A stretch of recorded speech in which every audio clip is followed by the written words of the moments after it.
Look at that. We need to hammer this one before they wake up and start making noise.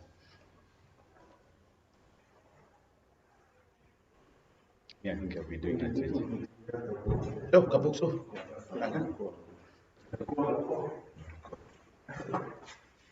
So I should be booking the 8 hour flight. Yeah. I'll come at 8 tomorrow as well, when they are still sleeping.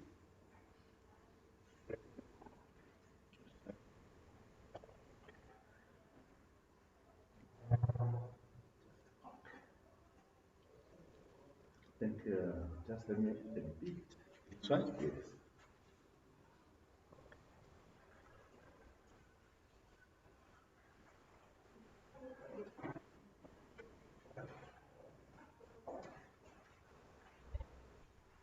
Welcome to today's class. Today we'll be looking at the second part of this lecture series in official controls in primary production. My name is John Wadamoma, and I'm a lecturer in the School of Veterinary Medicine at the University of Zambia Department of Disease Control. This is the outline of our lecture.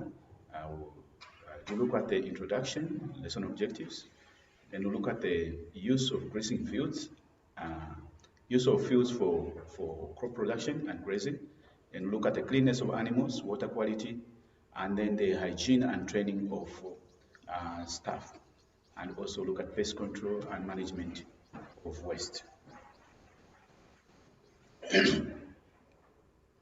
You recall that we mentioned in the first lecture that it's the responsibility of the feed and food business operators to comply to national standards and regulations.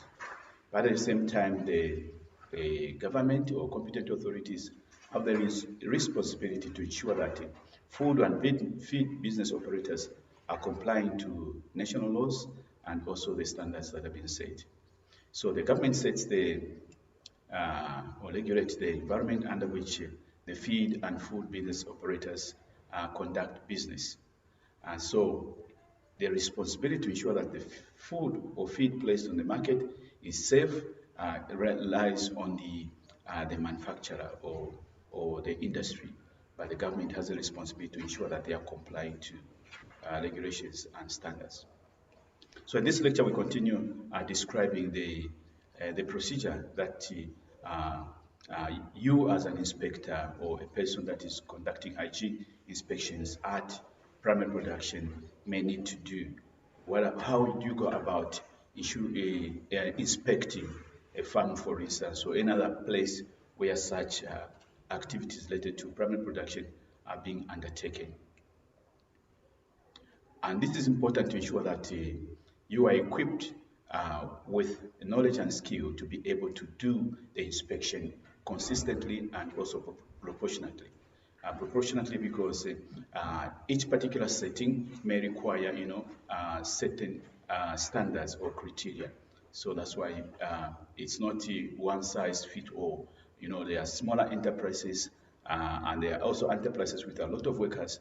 And so certain things have to be considered depending upon the size of the enterprise, so that so the inspection has to be proportional to the scale and level of activities. But the guidelines we are going to discuss in this lecture can also be used by players at primary production level, such as the farmers or their managers, to do a self-assessment. In assessing whether they are complying to the hygiene requirements, even before members or official controls are taken. So this is important that both the farmer or the business operators understand the hygiene requirements, to ensure that the food, in terms of feed, crops, or livestock that are being produced on the farm, does not pose a health risk to humans. In doing this inspection. Of course, you as an inspector, you need to be you need to acquaint yourself with the national rules and standards. So these inspections are not done in the vacuum. This is part of, if you like, a conformity assessment. You want to inspect whether the primary producers are complying with the set standards. So in this second part of this lecture series, we will look at understanding the inspection for compliance to good agricultural practices and good hygiene practices by both enterprises that are producing feed and those that are producing food. So we already started looking at this, but we'll continue from where we ended in the first lecture. And today, as you saw the outline, we'll start by looking at the grazing fields, the fields that are used for grazing animals, and also the fields that are used for growing crops.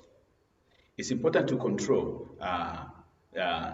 contamination at plant production at this level because if we don't control contamination at this level, or if we don't assess or inspect the quality of the land that is being used for feed, animal grazing, or that are being used for production of crops, then you may find that the contaminants in the soil may end up in the feed, or may end up in the animal and ultimately the meat products that we eat. So it's very important that this is done. And also, it's important that where there's need for resting of the land, sometimes you use land for certain activities that may leave contamination. And so what we are saying is that they should be within the management of that particular farm where you could provide for resting periods. And so you want to inspect this as you go for inspection. You want to see whether these things are being implemented. If, say, for instance, a piece of land was used to grow, let's say, crop products, and they use a pesticide to, maybe control some pests, and soon after they harvest, they want to put animals there to graze the residues. You want to see, are they observing a resting period to allow, for the land to recover? So those are things that are important and a matter of consideration in this lecture we're talking about. So we are saying about use of land for grazing. Grazing land should be appropriate for use, with the history of previous use taken into consideration. So when you are when you want to use particular land for grazing, you should take into account the previous history. How was this land used before? How was this land used before we use it for grazing? Were there any activities, for instance, that previous activities undertaken on this land that could pose a risk to animal grazing? So those must be considered. Even issues to do with, for instance, use application of compost, application of manure and other things. We are saying that those things must be taken into account so that you assess the risk of animals being exposed to such contaminant, both biological and chemical, even physical hazards. So grazing land should be free from sources of harmful contaminants. We are talking about things like discarded batteries, machinery, litter, and oils. So those things are, if they are in the grazing land, then they could pose a risk. Of course, we also are interested in certain weeds that could, are toxic, and they could, pose a challenge to animal production, such as the common lagwood. These are some of the harmful weeds which could be in the land. So the land must be assessed for freedom from such weeds as well. The same applies to land used for crop production. Land that is being used for crop production must be appropriate for that use. So we must also look and consider the history of previous use, of that particular land.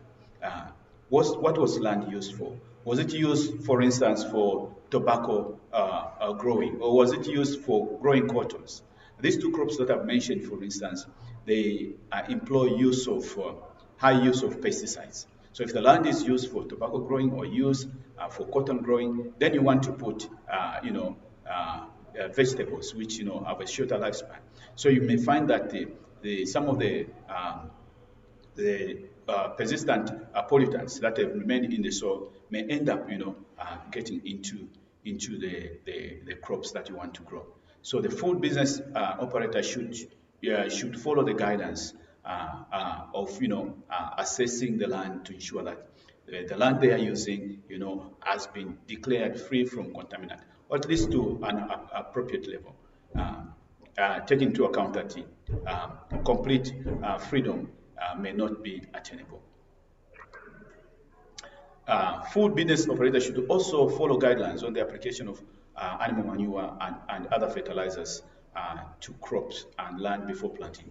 We are saying that there are instances where farmers use animal manure to apply to land and also fertilizers. And this, if they are not appropriate to use, you find that the land or soil may be contaminated with animal manure, and you see that the crops that are grown there, have these contaminants in them. So they must take into account that they use appropriate guidelines. For instance, for manure, it's better to make compost so that if there are any pathogenic bacteria there, during that time of compost, you're making compost, the heat that is generated from that manure, will kill the pathogens, and it's very important.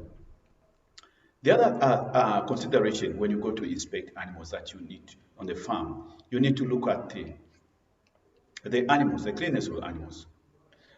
It's important that animals going to slaughter and also animals in the production units that they are kept clean. So this is one important, is both important both for food safety and also for the aspect of animal welfare. So then it's important that the buildings which are used to house animals are kept clean and also well ventilated. So there must be also adequate drainage to ensure that the animal waste that is coming from animals is properly managed. The inspector also need to establish whether the farmer has an understanding of the need of animals to be kept clean prior to slaughter. So in your inspection, or when you as an inspector you are doing inspection, you need to assess or determine whether the farmer himself or the workers indeed understand why animals must be kept clean prior to inspection, prior to slaughter, transportation to slaughter, even when they are in their housing shelters. We are looking at things, for instance, you understand that the farmer has an idea of the need to keep animals clean when they are being transported. If they are able to put some straw, for instance, inside the vehicle or they are using to transport animals, or if they are able to clean and disinfect the animals, or they are able to clean and disinfect the animal before loading, and also the vehicle itself. You have an idea if they do such practices that they indeed have a knowledge of the need to keep the animals clean. Also, I want to consider water quality. Another important thing that you have to assess when you go to the farm or feed primary producer is the water quality. So food business operators need to make sure that the water they are using to water the animals is clean water. You need to use potable water where necessary. And also those that are producing feed, they need to use clean water. It's important that animals are fed on clean water of appropriate quality so that we avoid contaminants being passed on to animals through water. So water can be such a medium through which contaminants such as chemicals, even microbiological contaminants can be passed over to water and to animals. We're also we're interested in seeing that the watering equipment, that is the equipment used to for either water circulation and others, they minimize contamination, and there should be a system in place to disinfect or maintain regularly the water reticulation system. So if, say, for instance, you animals you use water troughs or you use drinkers, we are saying there should be a system of ensuring that these water troughs or other means of providing water to the animal, that they are regularly cleaned and disinfected. So this is what you want to ensure. So animals should be prevented from drinking contaminated water. So they should not drink from sources that are contaminated. So the inspection should determine the source of water supply. So when you do the inspection, you have to determine where do the water that is used to feed these animals, where does it come from? If it does not come from the main supply, talking about the main supply supplied, say, for by the municipal council, if there are other sources, then you have to take certain consideration in place.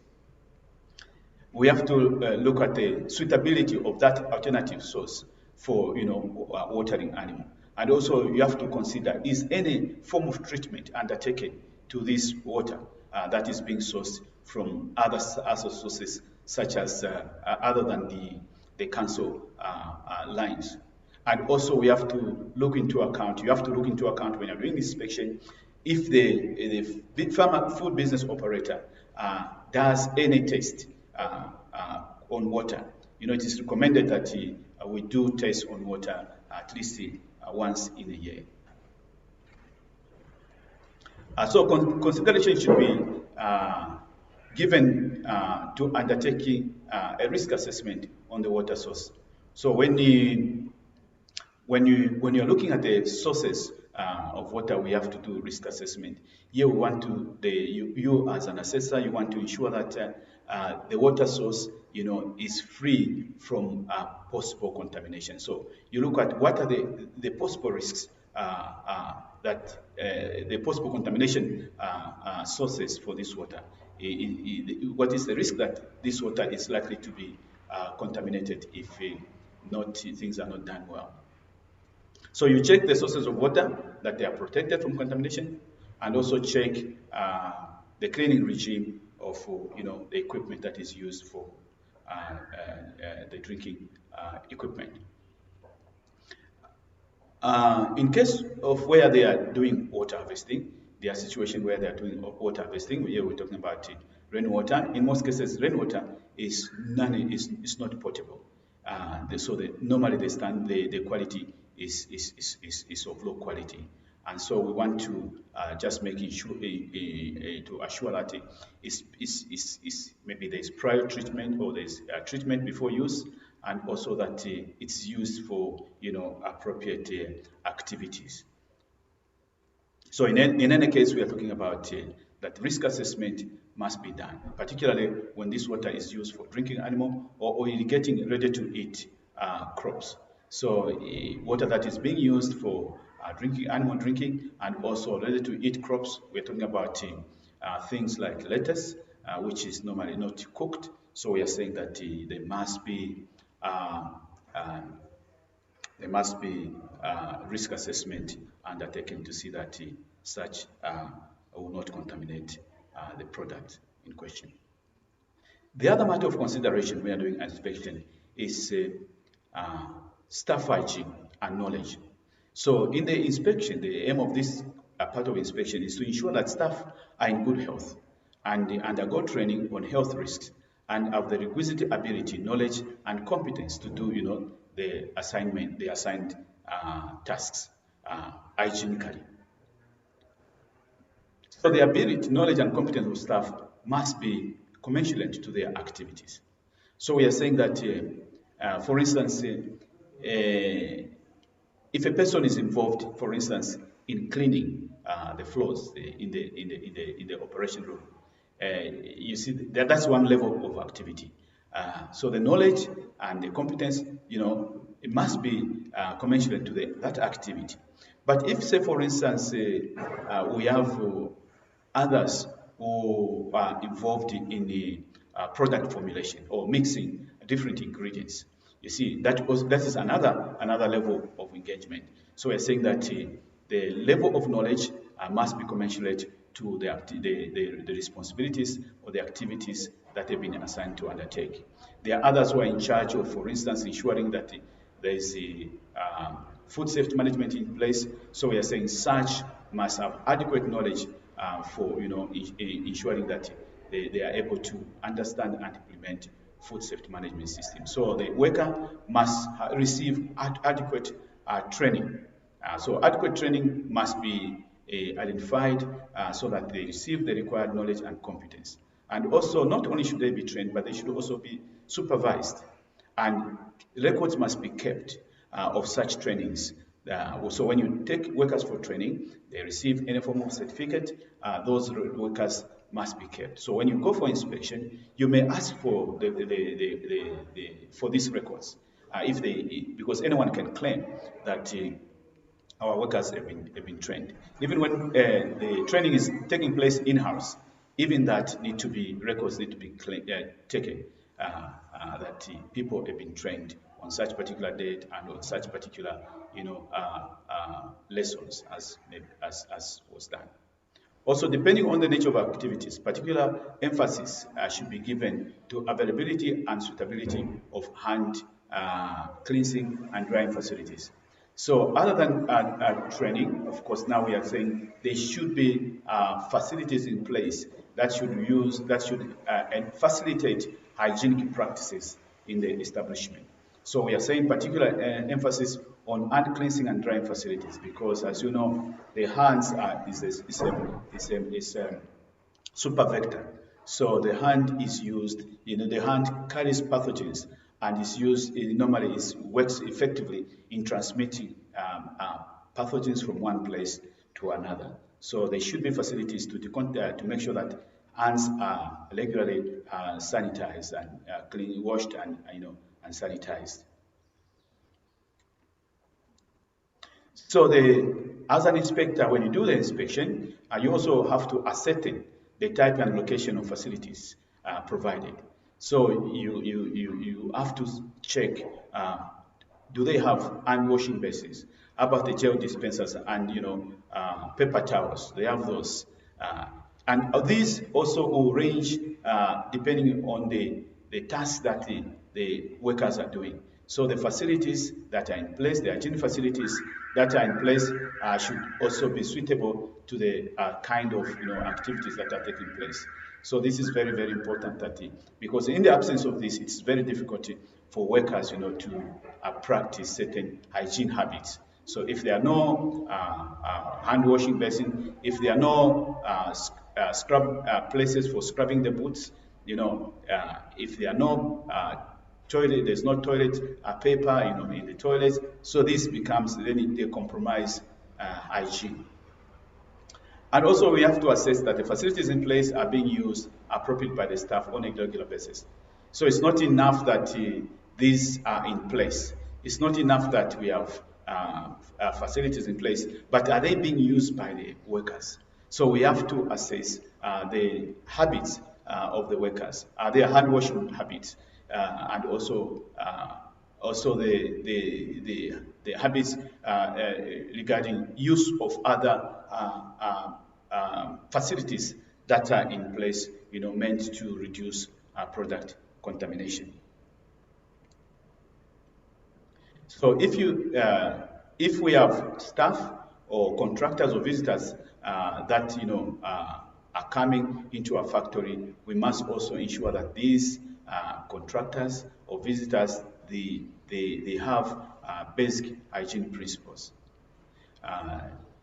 Because if we have visitors or we have contractor staff, for instance, you have contractor staff, these are contractor staff, for instance, who come to pick litter from the premises, or you have contractor staff who are involved in pest control. So we are saying that if these people are coming to a place where we're handling food, they also need to have knowledge of the hazards that can contaminate products and other commodities. And so they need to be educated on personal hygiene, and also they need to be supervised at the time when they are in the establishment. So there should be adequate provision of protective clothing and also necessary equipment to ensure that both the contractor staff, even the visitors when they come, they may need to be given the PEP so that they don't pose a risk to product contamination.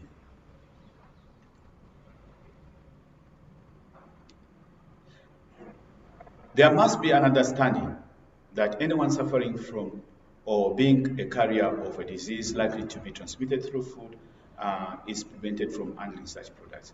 So what we are saying is that there must be the workers or the management need to show knowledge, or they need to show an understanding that when a worker is sick, they are not allowed to come or contact food. So you need to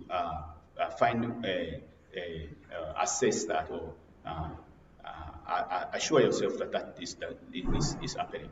And also, if staff, contractor, or visitors handle the food, as I said, that there should be a policy on personal hygiene that should cover this. And also, as an inspector, you must question management and staff to establish whether they are competent and understand food safety, food hygiene, and food safety requirements.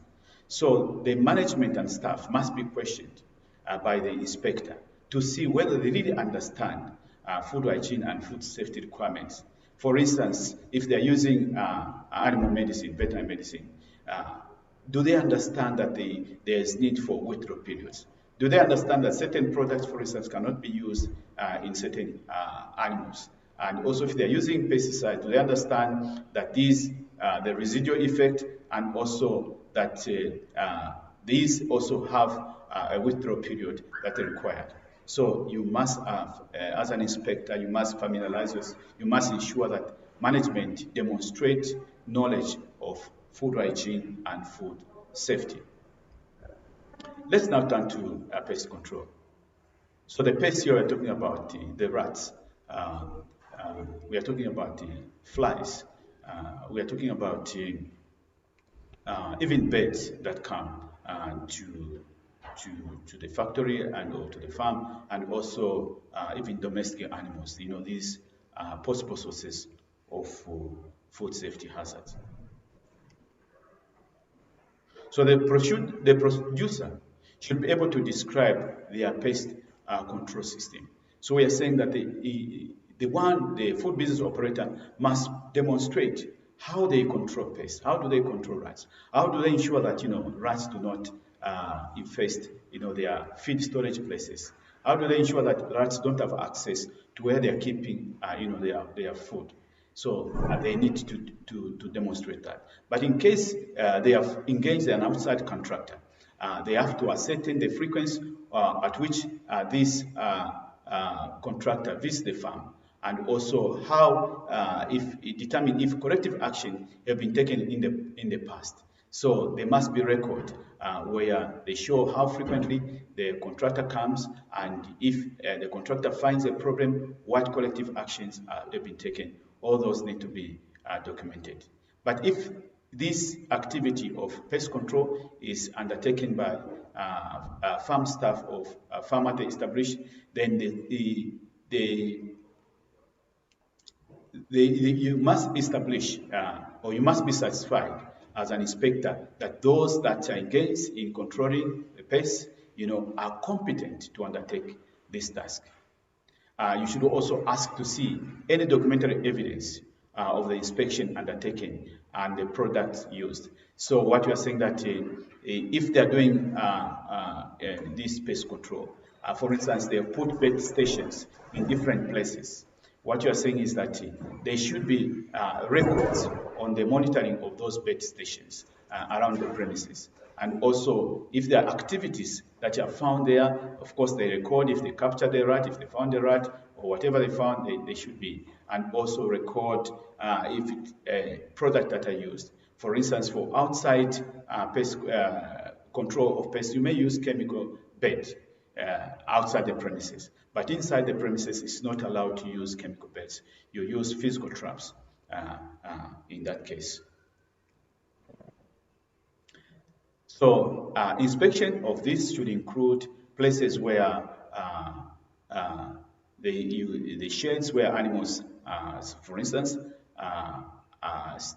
stay, or where you keep hay, and also the storerooms where you keep your feed, and any mixing area. So to determine whether the way they have been constructed, remember we talked about the design of the facility, that the design of a facility, if you want to control pests, that they must be built to the exclusion of this space. So the design, the way it is constructed itself, it should be made in such a way that the rats cannot have access to into the building.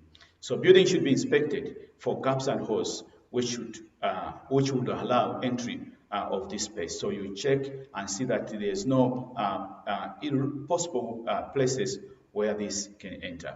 So verify that areas inside and around the building are also kept clean and tight, and that any vegetation around the building are kept low. And this is important to ensure that areas of low areas of this is important to ensure that the areas along the place, do not provide harborage sites for pests. So, because if there is overgrowth, you find that there will be multiplication of rats. There will be other pests that will multiply in those areas. So we must ensure that they are kept clean and tied. Also verify that the conditions within the building and surrounding areas do not contribute to potential pest infestation. So you have to verify as an inspector that the conditions do not provide pest infestation. For instance, if you are keeping dirt in the factory, then you are providing food, for instance, for rats. You are providing food for houseflies. So that must be minimized and ensure that waste is regularly removed and waste does not allow to accumulate in the factory. And we have also mentioned about ensuring that there are no average sites in the premises, such as overgrown areas, and also redundant scrap metals should be removed, because if you have redundant scrap metals, and use the equipment, you find that the rats, start to harbor into those. We're also saying about feed and litter spillages, those should be taken care of. Anything that would make it easy for pests to thrive must be taken care of, so that the place is kept clean and free from such infestation. So the inspector also should identify if there is any evidence of damage to food by vermin. So what we're talking about, these pests and other which could contaminate or destroy feed and food. You see if there's any evidence. For instance, if it is a storeroom where they keep feed, you find that, for instance, the rats have access and they've destroyed or opened some bags, and so that should be important. The farmer should also ensure that pesticides are not accessed to livestock at any time. So even if the farmer is trying to control rats or other pests and putting bed stations, we're saying that the animals that are raised on the farm should not have access to this. And where pests are present on the farm, they must not present a risk of contamination to food. Sometimes you find a farmer keeps cats or keeps dogs, and then is also producing lettuce. And so if things are not being taken well, you find that the dogs will be helping themselves in the vegetable areas, and this can compromise food safety. But it's also important also to manage waste. That's the other aspect. The aim here is to store and handle waste and hazardous substances separately and securely, so as to prevent contamination. So at a farm or any food establishment, you see that there will be waste that will be generated. And so now, how do we handle waste? So you must inspect and ensure that waste is properly handled.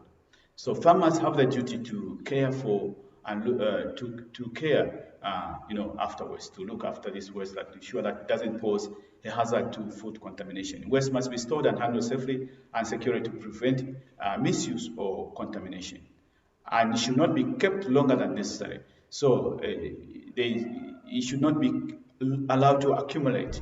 So, for instance, if you're in a processing area and you in a room where maybe you're washing vegetables or you're trimming vegetables, you see that there is waste that will be generated. We're saying that it should not be allowed to stay longer than necessary. It must be gotten rid of as soon as is appropriate. So waste is in two categories. There is general waste and there is also special waste. So, and there's a way in which you handle general waste. General waste can be managed, at a farm, but where special waste, you may need to put measures in place that the people who are specialized, people who are trained, manage this waste on your behalf. So if using containers for storing waste, they should be in good condition and labeled. So if you are using containers to store waste, they should be in good condition and they should be labeled. And all labeling on the reused containers must be removed, and the containers appropriately labeled. So clear instructions must be provided to staff on how to store and dispose of waste and how to deal with spillages. So the people that are handling waste, they must be adequately trained and instructed and also supervised to ensure that they are doing the right thing in terms of waste management and also managing spillages. Any liquid waste should be prevented from escaping into drains and watercourses or surrounding areas. So if the establishment, for instance, is generating liquid waste, we are saying that you must prevent this from going into the drains or watercourses. There are farmers, for instance, who are growing pigs, and they happen to be that farm happens to be located close to a stream, and the temptation is that to just empty the effluent from the pigs into these watercourses. We're saying that we're saying this must be prevented. This must not be allowed, and even water drains. In fact, for certain activities and certain level of waste generation, there could be a need to do pre-treatment before the effluent is emptied into the municipal system. So farmers need to ensure that waste is transported in suitable containers and vehicles without causing contamination. Because sometimes, as a farmer may need to transport waste from one place to the other, and so that we are saying that when they are doing that, they should not, cause contamination. You have seen sometimes vehicles carrying waste moving from one place to another, and it's littering its way through, or water spillage is coming out from such and contaminating the way through. So we're saying that such must not be allowed. And animals must be prevented from accessing these waste areas, where places where they store waste, animals should not have must not have access. And if the business operator is using contractors to manage waste on their behalf, we are saying that the business operator the contractor who is engaged must be registered with an appropriate body for undertaking this activity. This is very, very important. And waste transfer notes should be kept, it's suggested that at least for 2 years. So when they collect waste, that information must be kept. I learned of a case of a certain contractor who was collecting waste from a certain place, and now it was assumed that this contractor, after collecting waste, he would actually go and dispose of the waste in designated sites. But what was happening is that this contractor would collect waste from this establishment, and instead of taking it to the council or municipal designated sites, he would just go and dump it somewhere, And so that creates a problem. Why? Because, and then when they discover that actually this person was not registered anymore, and he was just, making a quick cashing out of that, collecting litter and dumping it, just in the world like that. So that's why there must be the food business operator must ensure that this contractor is a genuine guy, is registered, and is managing waste appropriately. So some type of waste generated on the farm can be can cause harm to human health and environment. So we classify this as special waste, and they may need additional controls. So we're talking about special waste include animal health products. We're talking about pesticides, herbicides, chemical waste, solvents, waste oil, asbestos, lead acid batteries, electric equipment containing hazardous component, fluorescent light bulbs, and small canisters such as empty rabbit or more or rat poison containers, which contain gassing components such as aluminum phosphate, and even empty oil containers. So you see that these products could be used at the farm. And so this is special waste and must go to facilities that are licensed for dealing with this. So let's talk about animal byproducts. We're talking about the animals that die on the farm. They should be managed, appropriately. And where the burial is taking place, where animals are being buried, we are saying that they should be properly buried, and so that these animals, just in case they died from a disease that could spread to other animals, they don't contaminate the waste. So if any incineration is being used on these carcasses, they must be done, with the approval of the Department of Veterinary Services. I've said about on-farm burial can be applied, but the farmers carrying out on-farm burial have to observe rules applicable to them. So, for instance, appropriate distance from the water course.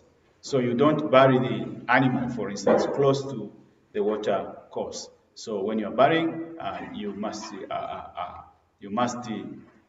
observe the appropriate rules, and if you are incinerating, of course, you must do it as approved by the department responsible for animal health. So disposal of animal carcasses must be done in accordance with the regulations, and the records must be kept for at least 2 years. And the officer must ask to see mortality records and evidence of carcass disposal. So we must have records. If they say, for instance, animals died, and they say, if animals died on the farm, how were they disposed of? And so there must be records. If, of course, the animals are not buried on the farm or not incinerated on the farm, there must be agreements with the contractor that these are done off-site. So where suri or manure are used on the farm, this is not classified as waste. So sometimes you may use manure to fertilize the fields. We are saying that this is not classified as waste, as long as it's done appropriately without, risk contaminating the pasture land or the fields. So any manure, whatever, if it's stored on the site, the officer must be satisfied that this is not likely to cause, hygiene issues or, pose a risk, health risk to animals. So if they are keeping manure or suri or such on the farm, for subsequent use of either land fertilization, we are saying that that must not pose a risk to contamination of the animals. So a range of industrial waste and composite originating from recycling activity can be applied on the farm. So there are a number of things that can be applied on the farm, but we are saying that everything must be done with knowledge and, and according to regulation. I think that is a key point that we want to emphasize in this slide.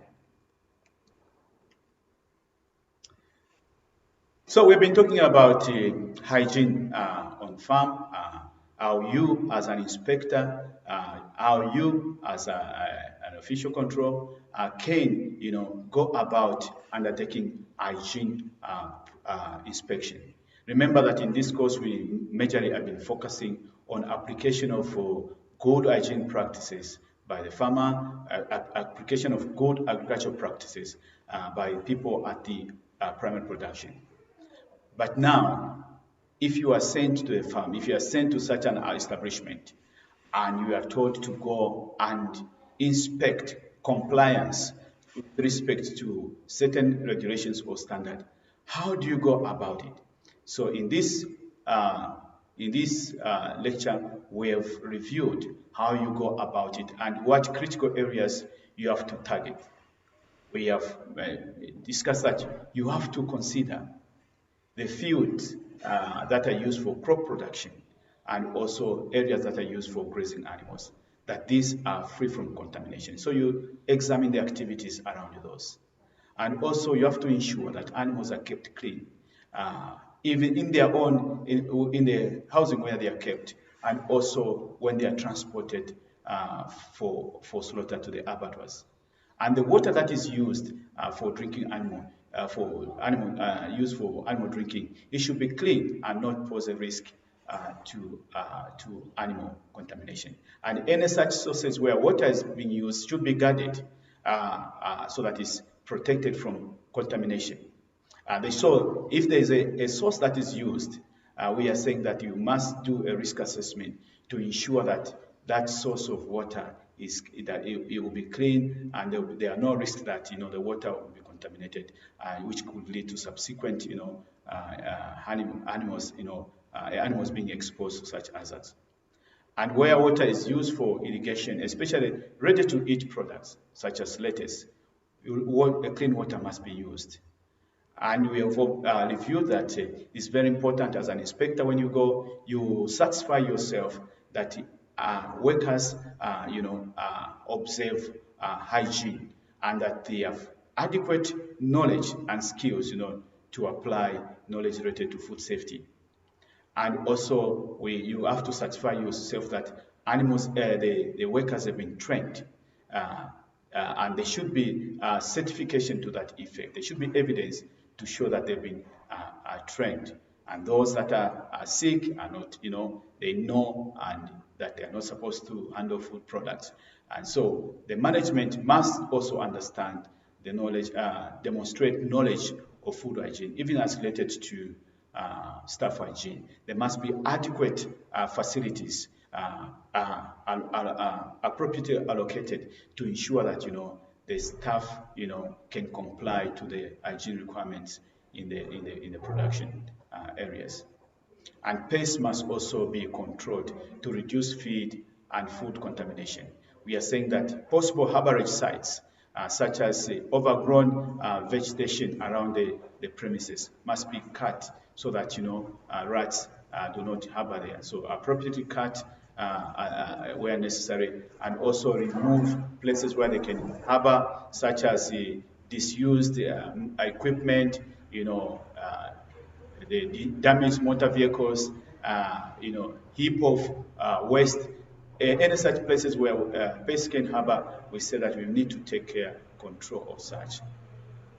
And then we also need to manage waste. And we say that waste is in two categories. We have general waste, and we also have got special waste. General waste can be managed at the farm, or you could engage a contractor to do that.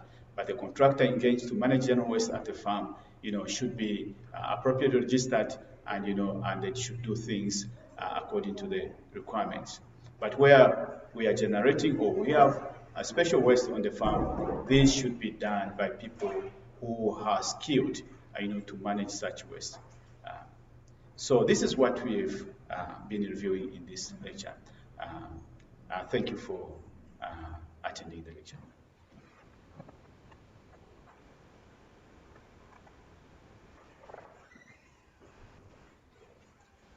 Okay. Jesus. The 8 hours is triggered. The vehicles are just parking. Yeah, but you see how it comes up.